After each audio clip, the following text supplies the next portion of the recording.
The first thing we got feedback on was nobody wants a female CEO in the tech sector. We took the risk and we decided to start the company without funding, knowing that if people weren't going to accept us for what we were bringing to the table, then we were going to try to do it ourselves. For founders, the advice never ends, so discernment becomes a valuable skill. Think of this show as practice. I'm Lindsay Chepkema, and this is Actually I Can.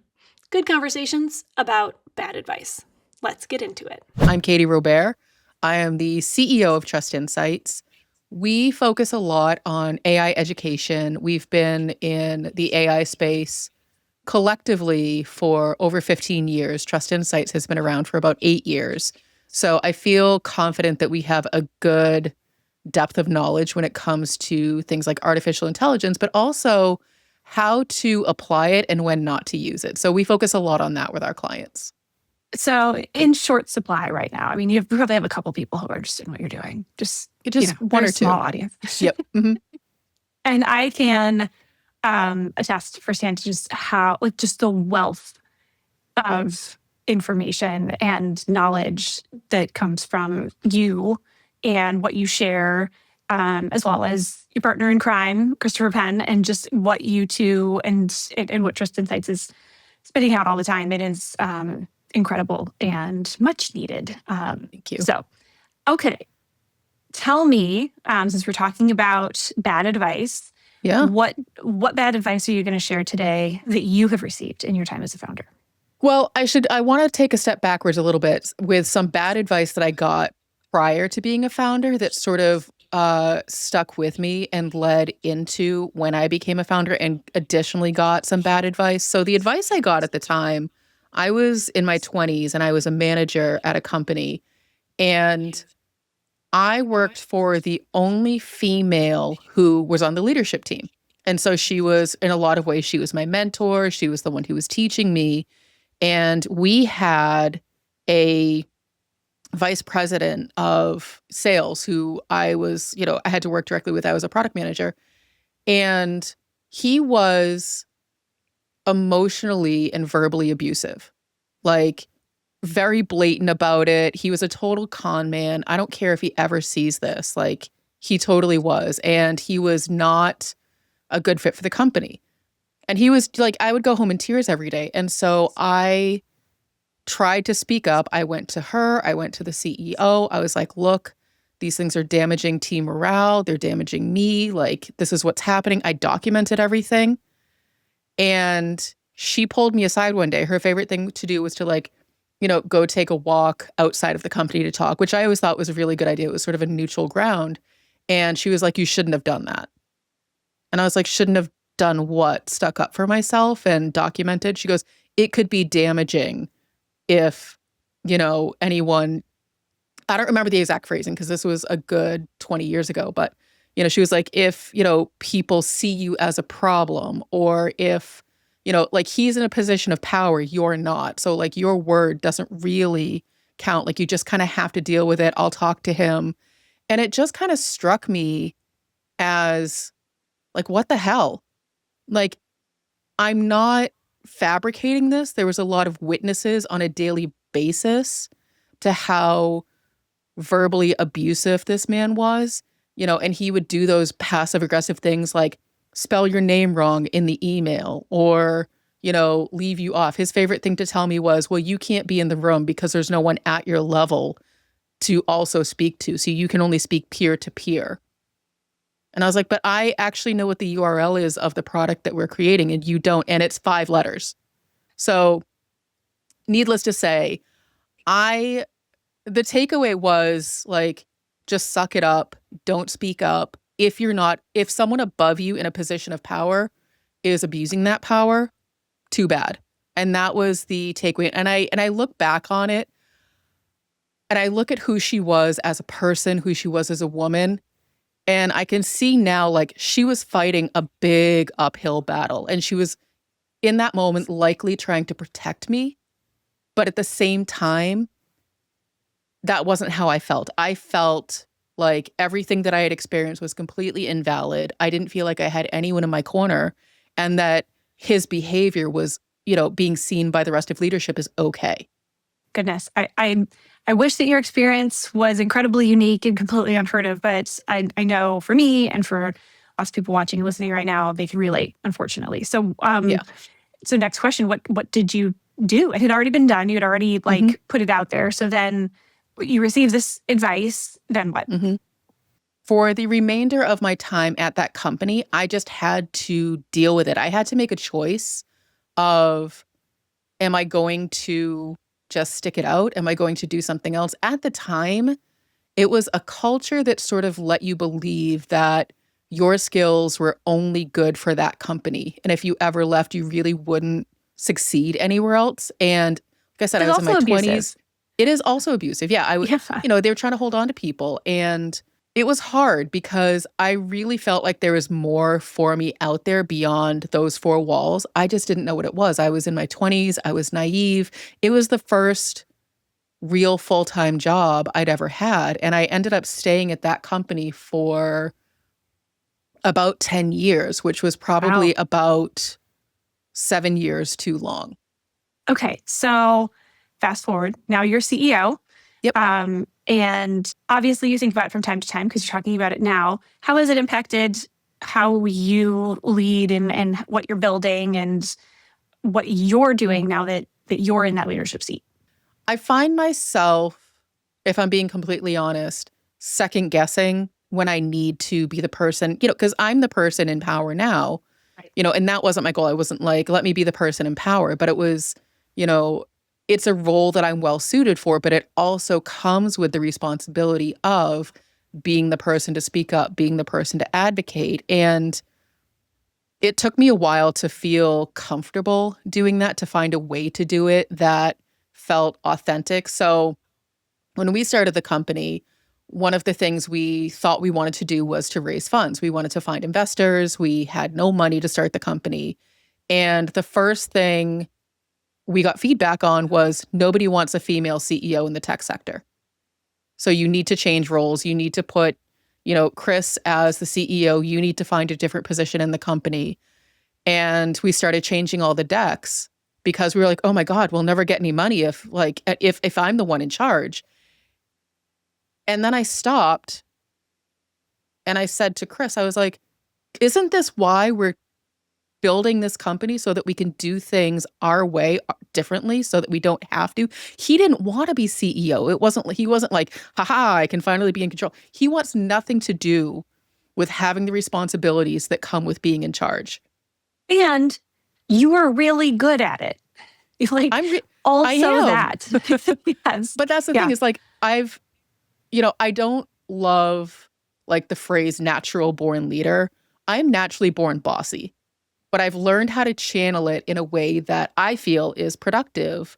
And I have the results to prove it. It's a Yeah, not you so do. humble brag. Like I can build teams, I can build companies, I can lead people. I know these things about myself, but a lot of people spent a lot of time trying to hold me back from doing that.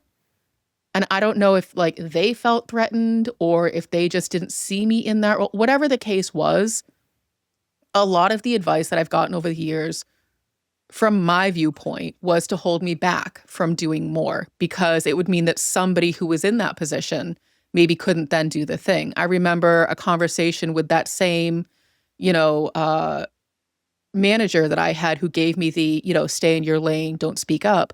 I remember she sort of had this offhanded comment for me one day that was like, so we had sort of worked in lockstep in terms of like, if she moved up, I moved up and I would take on her previous role.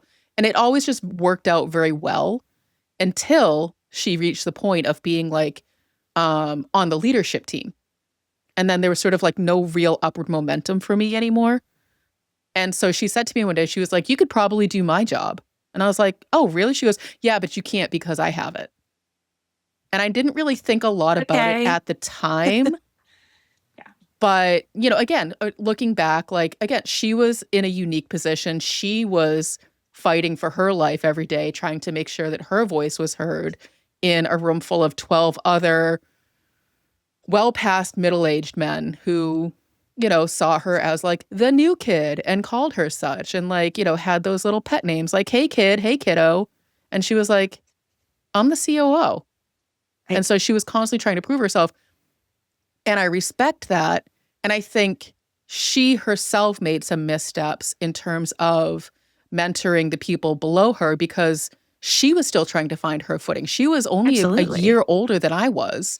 We were Mhm. both like literal babies at this company trying to carve a path. Yeah. And I remember she had said to me, the reason I hired you is because I knew you could hold your own in a room full of men. Mhm. But Yeah. then she would constantly challenge that and be like, you need to not do that. I had several of those situations too. And I think it's never actually said, but especially in hindsight, women are kind of taught to believe that there isn't room for everyone. That like Hmm. if you get let into a room, literally or figuratively, that you are not able to hold the door open for others. Like, Right. and obviously women do, and obviously that's happening, and obviously it's wrong. But it's we're we're all, and I hope it's changing. But absolutely, that was the case for me too, where it was like there was one kiddo, there was one, like, which is also gross, but Yep. it's you can see it now. That doesn't make it right, but you can see it now of like Right. she was doing everything she could to survive Oh, and yeah. also to hold a place for you. But like, how much more difficult would it have been to bring you up alongside her? And would that even? I mean, it could have led to both of you getting pushed out, and Right. which is gross. Which, I don't have any, bad feelings towards her. She taught me a lot. She took me under her wing. Like, I have nothing but respect for her. I haven't talked to her in a very long time. And I really hope that she has found her own path. So I'm not really sure like where she is in her career now. But,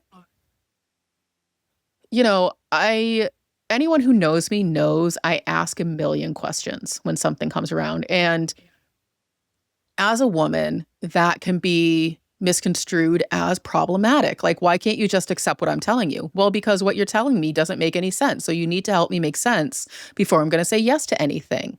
And now that I'm older, now that I have my own company, that's what I lean on, especially is no, it needs to make sense. So like the team that I have now, you know, it's sort of like a quasi joke, but it's actually really true, is like it has to pass the Katie test. And they've actually built a virtual CEO Of course with they all have. of my institutional knowledge so that they can run it past her first, knowing it's going to ask a million questions, going to shoot everything down before it actually gets to me, the human, because That's I'm going to do the amazing. exact same thing because I'm very risk averse when it comes to spending money. I mean, who isn't?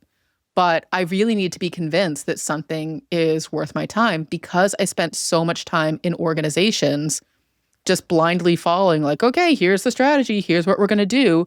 And the second I said, why are we doing this? They were like, because we are. Cool.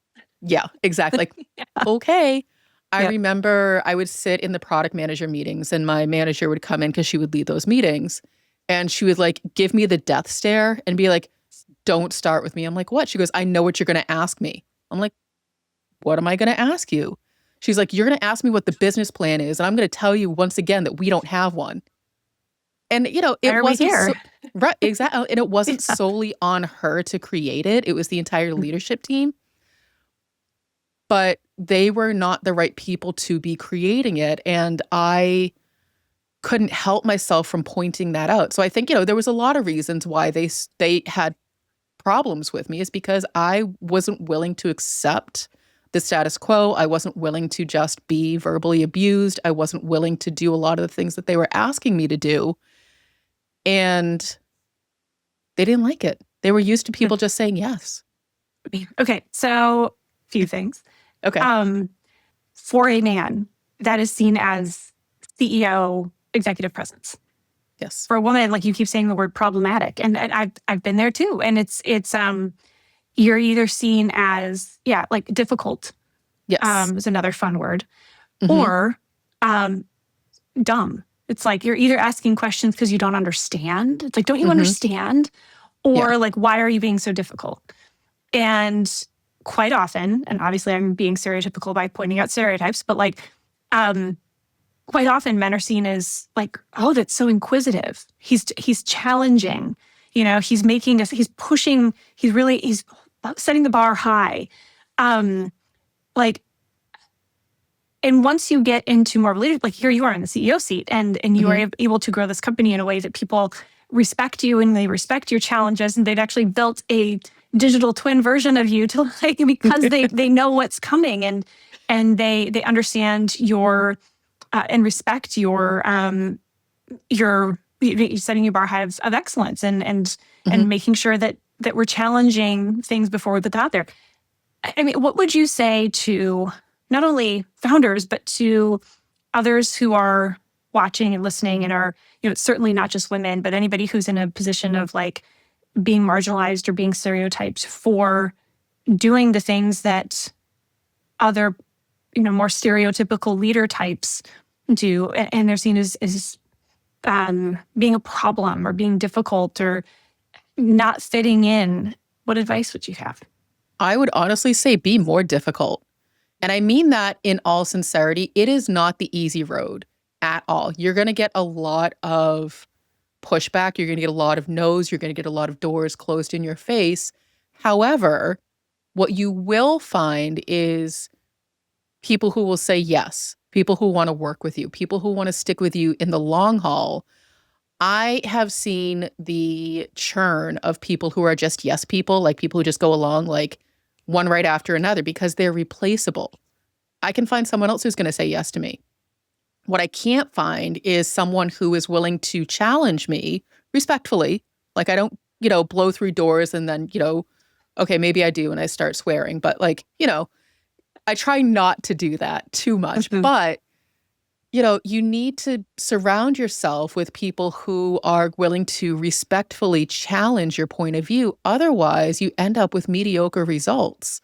And so to the women who are trying to carve their own path, keep doing it. It's hard. It is not something that you're going to wake up one day and be like, wow, look at that road that's ahead of me that someone else paved. It's not paved. You have to do it yourself. But it's worth it because nobody can take away from you the things that you've accomplished. Nobody can take away from me everything that I've built because I built it. Yes, I'm very fortunate to have a very supportive co-founder who happens to be a man who knows what his strengths and weaknesses are. But on day one, when I met him, that was not true.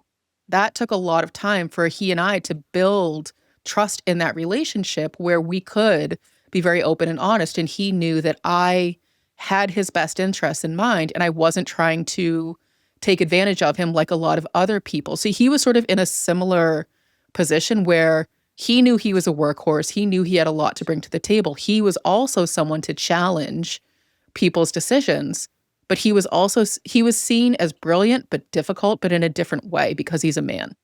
And I think going back to what you just said about like basically be yourself, like stick to your guns, stick to your values. Because if you had, if we can imagine a scenario where you meet Christopher and you like just go along with yes, sure, yes, whatever you want. Yeah, okay, yeah. And then another thing I want to talk about is how you were told not to be CEO. Like if you'd be like, yeah, sure, I didn't want to do that anyway, it's fine.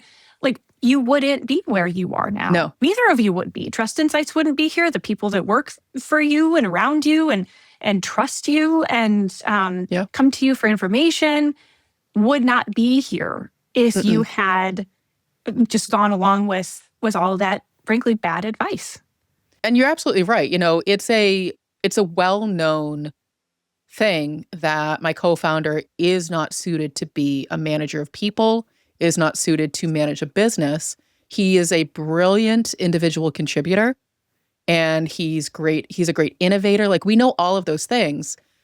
And sometimes I sort of step back and I sort of joke with him. I'm like, okay, what would you do in this situation? Like from a business standpoint. And I'm like, yeah, okay, that's why I'm the CEO and you're not. But like we can joke about it because we recognize that I'm not the innovator. I'm the, pragmatist. And I'm the person who's going to keep things moving forward. And I'm the person who's going to productize all the cool things that he's building. He can't do that himself.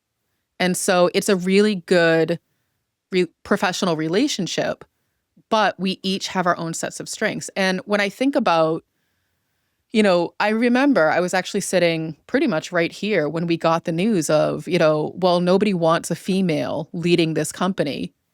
I was heartbroken because I was like, why not?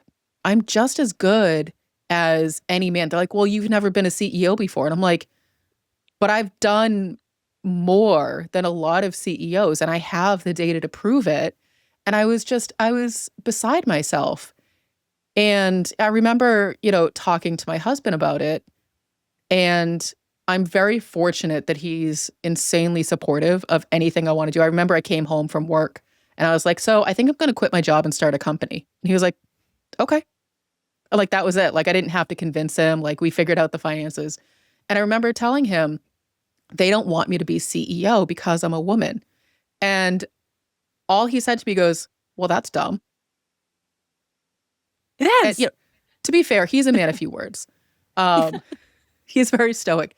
But that meant a lot to me. And I was like, you know what? It is dumb. That It's is. And so stupid. I called Chris and I was like, that's dumb. And he was like, it is dumb. I don't want to be CEO. And so we changed it and we took the risk and we decided to start the company without funding, knowing that just wasn't, if people weren't going to accept us for what we were bringing to the table, then we were going to try to do it ourselves. And it took longer. It was a harder road. However, we got there and we were able to start paying ourselves a regular salary within the first year.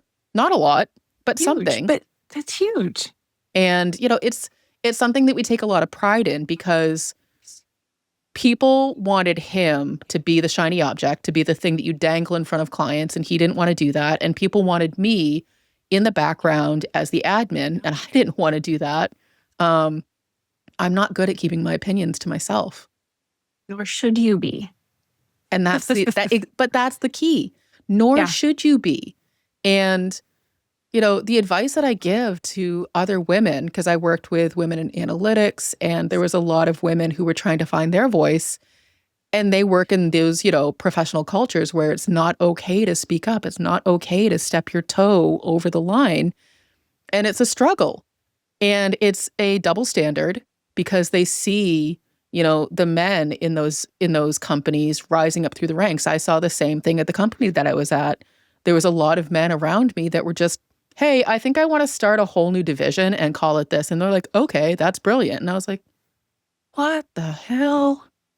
That department's bleeding money, but okay, because I'm the one who did the budget. And, so the advice that I give to women is like, it's not an all or nothing. You have to find those moments. You have to find those people that you can trust and, pick one thing.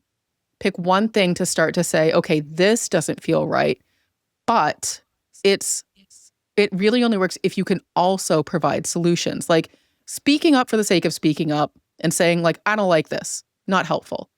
But if you say, I don't like this, but here's 3 different ways that we could approach it that could maybe meet our customers where they are, that could make other people happy, people are more willing to at least entertain it, even if the answer is no. And you're going to get a lot of no's. But eventually you're going to get a yes. And that's what you have to sort of like stick to it. It's hard. The end. The end. It's hard. It's hard. It's hard because it feels like mostly rejection. But eventually at some point somebody says yes and you're like, oh, that's amazing. Okay, I want to work towards that next yes. And then that next one. And then that next one. And then you start to see those come through more often. You still get no's, but they don't bother you as much. Right. Especially when you, like, I am always thinking in terms of like your path versus, and you kind of talked about it too, your path versus this like, this shiny highway that everybody's like, go over there, raise venture funds, make him the CEO, do it this way. And you will still get no's on that shiny highway. But when you get the yeses on your path where you're this, in your case, you're the CEO, you're bootstrapping, you're building it your way, you're doing things your way. Those yeses are amazing because they're validating and it's because it's you, it's your vision, it's your values, it's the mission you're on, it's your path. And the no's are easier to stomach because it's like, we weren't aligned anyway, apparently. Exactly. you can't fully explain that until you're in it, but it makes all the difference. And that's exactly it. You start to shift your mindset to a no is okay because we only want to work with people who align with us. This is something that I talk with the team about a lot. So, we do a lot of client pitching and putting out proposals, and sometimes they say no. And they're like, oh, should we chase it? I'm like, no, leave it. It's okay that they said no because they'll either come back when they decide that it's the right time or it wasn't the right fit for us. And that's okay. We have a lot of other things going on that we can go pursue. I'm okay with no. I actually prefer someone just to be honest with me and be like, no, this isn't a good fit at this stage in my career. And that's because I've been through so many no's before that like now I'm like, oh, it's not personal. It's just not the right fit. And that's okay. I would rather only have things that are the right fit. For sure. Okay. And in line with that, I also want to talk about relationships because you've mentioned a few. Your husband was hugely supportive. Chris, your co-founder, and that relationship is hugely important. Some of the different, investors and things that you did not end up working with, relationships that did not come to fruition, people that you're building your team with, customers and clients that you're working with or you're not. Tell me about relationships and how you look at them and how, especially in this CEO founder seat, how you're intentionally and deliberately building relationships so you can stay on that right path. The two words that you just said, intentional and deliberate, are so important to me. Anyone who knows me knows that I am truly an introvert, and opening up to people is not something that I'm very good at. And, it's because of a lot of those past experiences where I was told you're too much, you're too difficult, you're too this, you're too that, whatever, from childhood, basically. Fancies. Well, see, this is why you and I get along so well.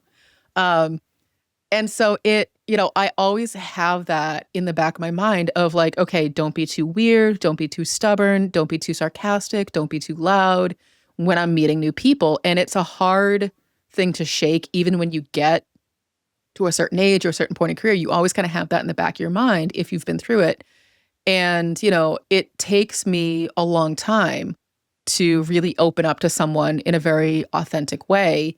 And, I tend to keep my circle pretty small, but the people that I've, built those relationships with, so, Chris being one of them, we had to travel a lot together when we worked prior.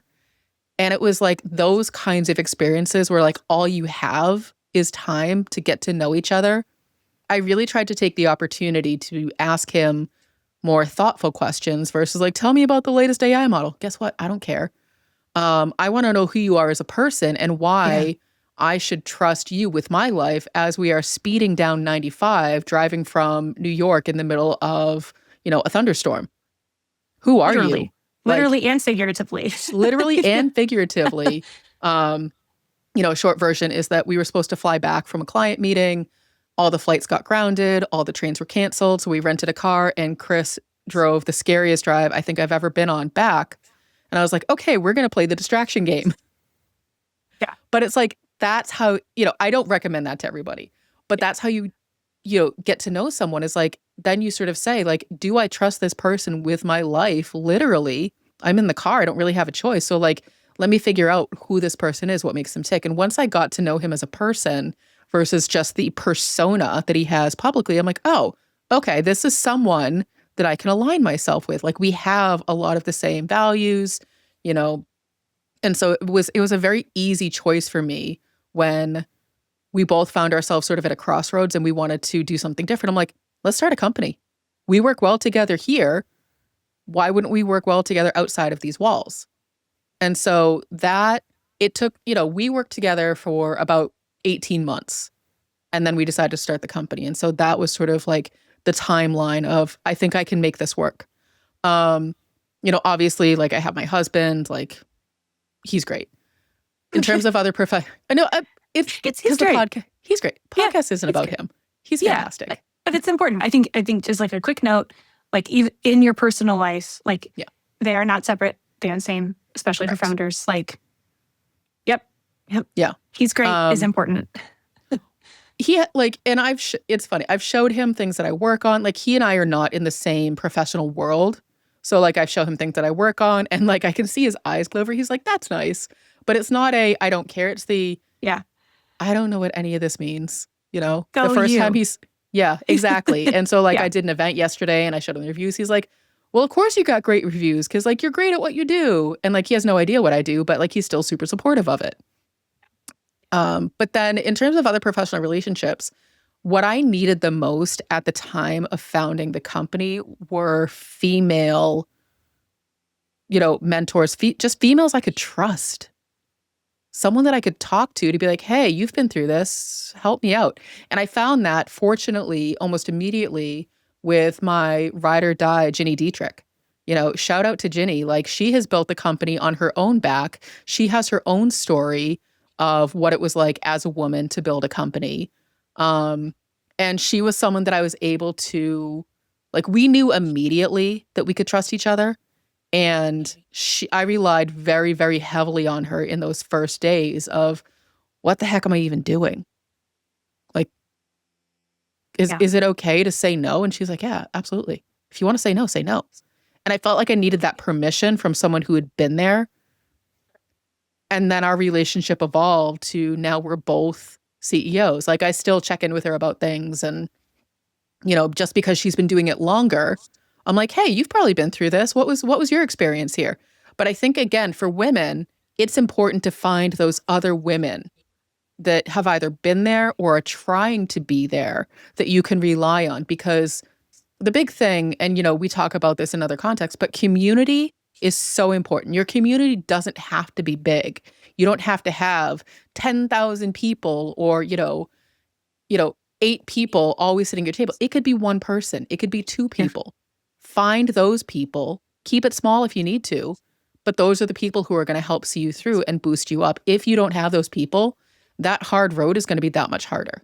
Because especially as founders, you get swept up in these communities, and it's more like air quotes communities, Yeah. where everybody's sitting around a table talking about how, oh, my biggest challenge right now is that my funding round is oversubscribed, or like, I just can't hire fast enough, or, we can't build product fast enough. It's like, cool, that's great. But like, it's caught many times, being a founder is really hard. And being able to open up with someone and be like, I don't know if we're going to make payroll next week.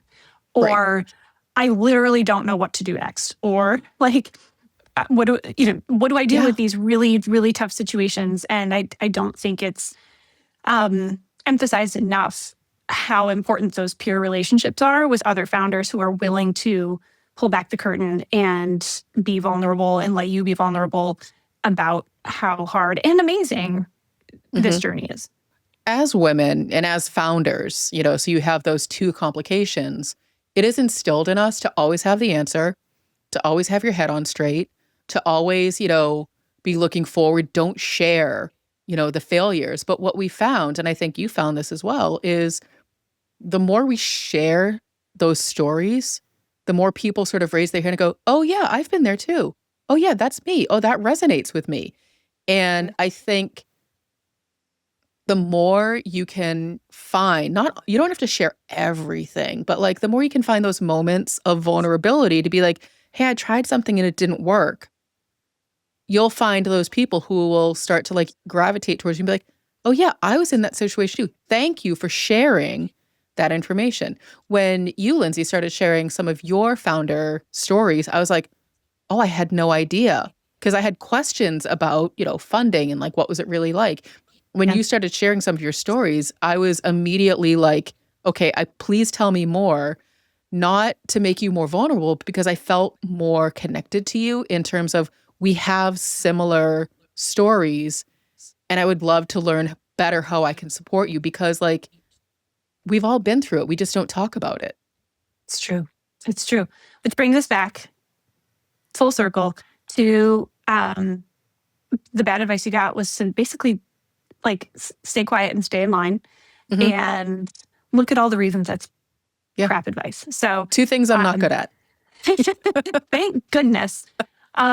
Okay, so in closing, like, what you've shared a lot of advice, but like, in closing, what would you tell others that are kind of being told to fall in line and be more of part of a recognizable pattern that other people feel more comfortable with?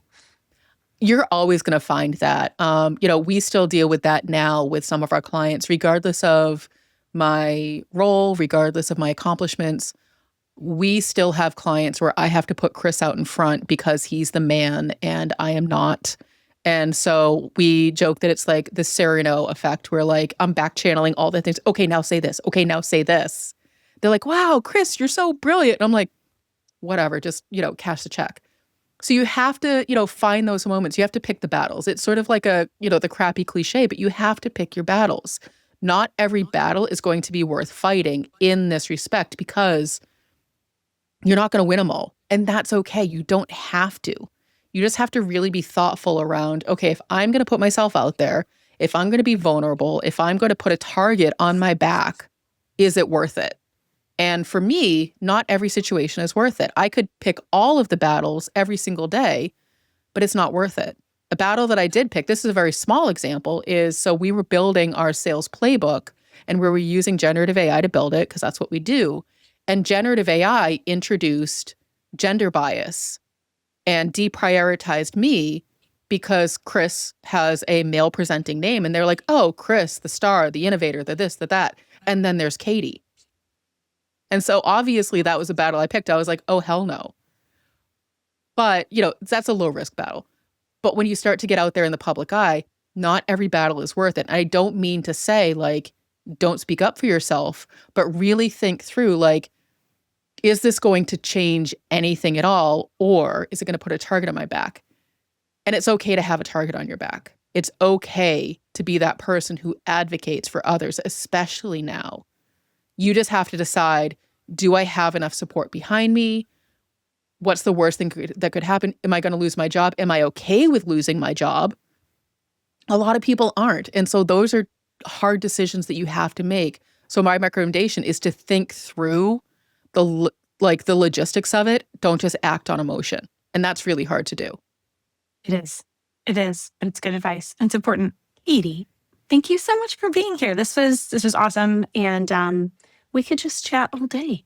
We probably could. We probably should. I know. Introverts united from our own homes. Yay! Yes. So thank you so much for being here. Thank you for sharing so many of your stories and your good advice with the founders who are listening. Thank you so much for having me, Lindsay. Thanks for joining me for Actually I Can. Don't forget to subscribe on YouTube so you never miss an episode. And look for me over on Substack, where I write for founders every week and actually go a lot deeper on some of these conversations to give you more information about how it all aligns to the BRAVE framework and the founder's journey. Remember, discernment is a valuable skill. Think of this show as practice. Go do something brave today. Thanks for joining me on Actually I Can. We'll see you next time.